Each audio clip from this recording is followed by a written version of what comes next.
2004 ആൻഡമാൻ നിക്കോബാറിൽ ജോലി ചെയ്യുമ്പോൾ ഒരിക്കൽ ലീവ് കഴിഞ്ഞ് ആൻഡമാനിലേക്ക് പോണ വഴി കപ്പലിൽ വെച്ചാണ് മുസ്കാനെ പരിചയപ്പെടുന്നത്. കപ്പലിന്റെ മേൽത്തട്ടിൽ എതിർവശത്തിരുന്ന ഹിന്ദിക്കാരി പെണ്ണിന്റെ പടം വരച്ചത് കൂട്ടുകാരിയായി അവൾ കാണാനിടയായി. എൻ്റെ സ്കെച്ച് ബുക്ക് കണ്ടതോടെ ഞങ്ങൾ അങ്ങ് കൂട്ടായി. അന്ന് ആ ദ്വീപിൽ ആകെ ഉണ്ടായിരുന്ന BSNL നെറ്റ്വർക്കിന് ഒടുക്കത്തെ കോൾ ചാർജ് ആയിരുന്നു. അതുകൊണ്ട് അവൾ എഴുതി വിടുന്ന മെസ്സേജുകൾ വായിച്ച് ഹിന്ദി മലയാളം ഡിക്ഷണറി വെച്ച് അർത്ഥം മനസ്സിലാക്കി തിരിച്ചൊരു മെസ്സേജ് അയക്കുമ്പോഴേക്കും നേരം വെളുക്കും. അടുപ്പത്തിലായി ദിവസങ്ങൾ കഴിഞ്ഞ് ഞങ്ങൾ ആദ്യമായി ഡേറ്റിംഗ് പ്ലാൻ ചെയ്തു. ബൈക്കും ജാക്കറ്റും ഷൂസും ഒക്കെയായി ഞാൻ ചെന്നു. വെട്ടിത്തിളങ്ങുന്ന സുന്ദരിയായി അവളും വന്നു. കിലോമീറ്ററുകൾക്കപ്പുറത്തുള്ള ഹാവ്ലോക്ക് ബീച്ചിൽ പോകാം എന്നവൾ പറഞ്ഞപ്പോൾ ഡ്യൂട്ടി ഉണ്ട്, ലേറ്റ് ആകും എന്ന് പറഞ്ഞ് ഞാൻ സമ്മതിച്ചില്ല.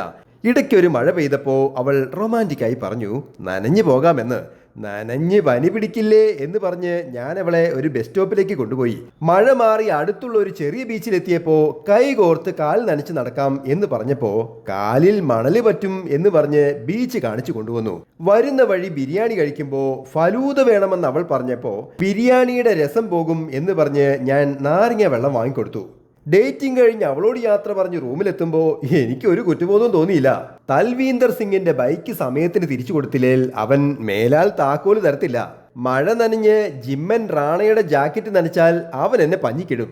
പീറ്ററിന്റെ ഷൂസിൽ മണൽ പറ്റിയാൽ അത് കഴുകി ഉണക്കി കൊടുക്കേണ്ടി വരും. വീട്ടിലേക്ക് മണി ഓർഡർ അയച്ചു കഴിഞ്ഞാൽ പേഴ്സിന്റെ കനം കുറയുന്ന ഈ പട്ടാളക്കാരന് മാസാവസാനം ബിരിയാണി തന്നെ ആഡംബരമാണ്.